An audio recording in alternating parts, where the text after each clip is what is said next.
Okay, so now I'm going to tell the story about. This is the same story time, but I'm going back to when I first went and lied to my ex. Like, well, I didn't lie to him. I did have to go get my hair sewed in, but I also used the opportunity to like go and meet up with Terrell. So I got up in the morning, like around 6 a.m., and I took a long shower, lotioned myself, and, and perfumed myself, and put on makeup, and did flat ironed my hair. Well, my real hair, of course, because I was about to go get me some hair sewed in. So my ex was sitting up in the bed looking at me. He said, "You act like you going to go meet up with somebody." I said, "I told you I'm going to go get my hair done." I say, "Don't start with that insecure bullshit. I hate that." Even though he was right, I was going to go meet up with somebody, but that was none of his business. And so he had got up and he cooked breakfast, but I didn't eat anything.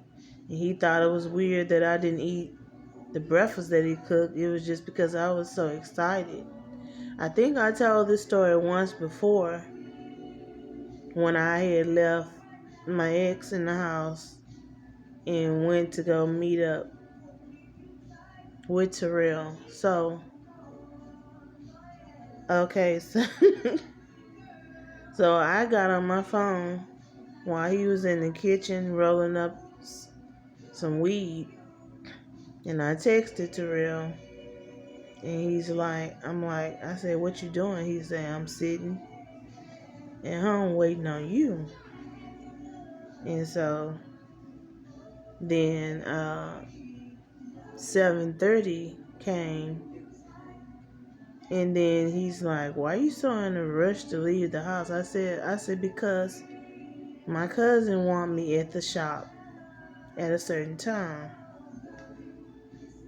Mind you, I did not, I tried not to make it obvious that I was excited about leaving him in the house. While I was not only going to go get my hair done, but I was going to go do him wrong. Because, like, I can remember one time, it was Valentine's Day, and he got up early in the morning and made some motherfucking brownies.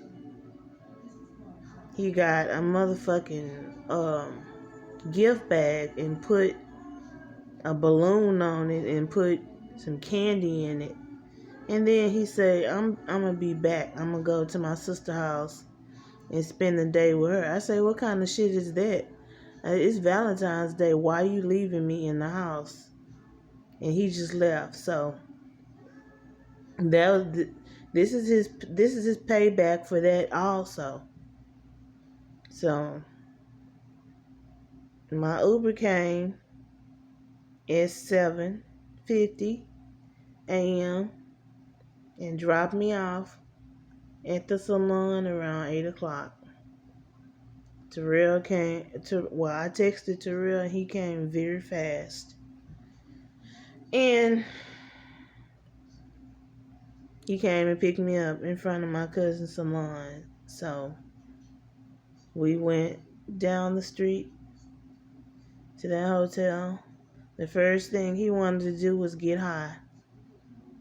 And then he wanted me to smoke some dro with him, which I did.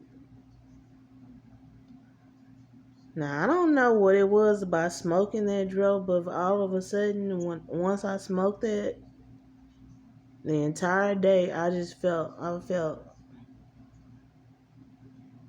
felt very sleepy, and I felt like drugged. Well, of course I was drugged because I smoked the dro. with him. And then he got on his Facebook and he started reading shit on his Facebook and laughing like, what the... And then I looked at him, I said, what's funny? Why are you doing all this laughing? He was like, nothing. So all of a sudden my phone started ringing and it was my ex. And I didn't answer it. And Terrell was like, you're not going to answer that? And I'm like, no, I'm not going to answer it.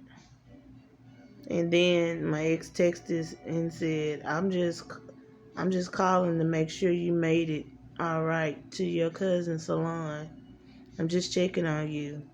You could call back or you could text back. And the main thing I was thinking to myself was like, fuck you. I'm not worried about you right now. Just like he wasn't worried about me on Valentine's Day. Which that wasn't the only thing that I was paying him back for. But it is what it is. And I did not feel bad at that moment. And I don't feel bad now.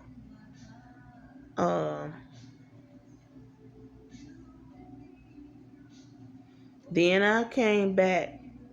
I'm going to say, me and Terrell left the hotel like around 9:30 or 9:50 or some shit like that. Maybe 10 o'clock. And cause then I remember the cleaning lady had knocked on the door while we was butt naked on the bed, and I was humiliated. And then we got dressed fast, and he dropped me back off at my cousin's salon. Got my hair done. I came back home. He was sitting. My ex was sitting in the house looking at me crazy, puffing on that same blunt. And then I said, hey. And I came and sat next to him just like I ain't do shit. He had cooked fried fish and salad and some shit like that. I went in the kitchen and made me a plate of food and ate and sat next to him watching TV like I ain't do nothing. He's like, how was your day? I said, my day was great. He was like, why your eyes red? You look like you've been getting high. And I said, no, that's not what happened. I'm just sleepy and tired. I had a long day. But that's just to say it was payback. I had to pay him back. And on that day, I can remember because I took a picture of myself in the salon. I had on a yellow long sleeve shirt. I was cute. I was real cute. Now I should find that picture of me on my Facebook page and insert it in the story time, because that was a real good day. And I don't need to give the details of what happened inside the hotel room, besides the fact that me and Terrell smoked dro and did some things. But the point is, like, every time, anytime I was going through something with my ex, I was always texting and sneaking off with Terrell, because, like I said, when I gave this nigga a roof over his head, my ex, I just never thought that he would move in with me and start putting me through shit. This dude even had the audacity, while I was on the other side of town at Texas Children's Hospital with my child, because my child has chronic asthma, sitting up there on the porch conversating and all cozied up and posted up with my female neighbor, because she texted me and called me and let me know that he was talking with her while I was gone. Like, I'm like, I cussed both of their ass. I'm like, how dare you disrespect me, and how dare he disrespect me? And she's like, well, I know some women who go in the other woman's house while the other woman is gone, but I would never do that to you because you and I are friends. And I was honest enough to let you know that while you was gone to the hospital with your daughter, your man was on the porch talking with me like it's like I wanted to kill him and I wanted to kill her because, like, first of all, she's telling me this shit like she's proud of it. And then when I asked him about it, he go fucking lie to me and say that she's lying. Then later on that night, he went on ahead and said, well, I was talking to her, but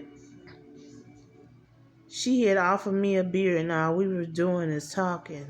So I don't think that's something you should get upset about. I said, like, dude, you're basically homeless. I could tell your motherfucking ass to get out of my house right now at fucking 3 a.m. in the morning while it's pitch black dark outside, and I ain't gonna give a shit what happened to you because how dare you disrespect me like that? How fucking dare you, and how dare she disrespect? I gave her a piece of my mind, and I gave him a piece of my mind, and she was mad at me for a while about that, and she had stopped speaking to me, but I didn't care because, like,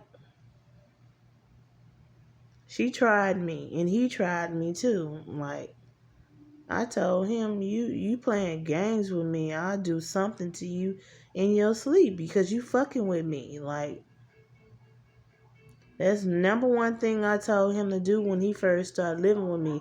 Do not disrespect me with no other woman, with none of my neighbors, nobody, because that's gonna make me want to do something to you because you trying me. You trying me because you think I'm nice. And you think just because at that moment he thought just because I hadn't cheated on him or he hadn't caught me with nobody that he thought, because he was doing things in the beginning of the relationship. He was doing a whole lot of shit, leaving my house in the daytime, but didn't come back until fucking 8:30 or 9 o'clock at night. Like, you got me fucked up. You got me fucked up. That man put me through so much shit. He put me through a whole lot. And I'm about to be done with this story time. And I'm about to try to lay down and give me some rest because right now it's currently 3:30 a.m. in the morning and I've been up all night again. So I'm going to try to get me some sleep and I will talk to y'all later.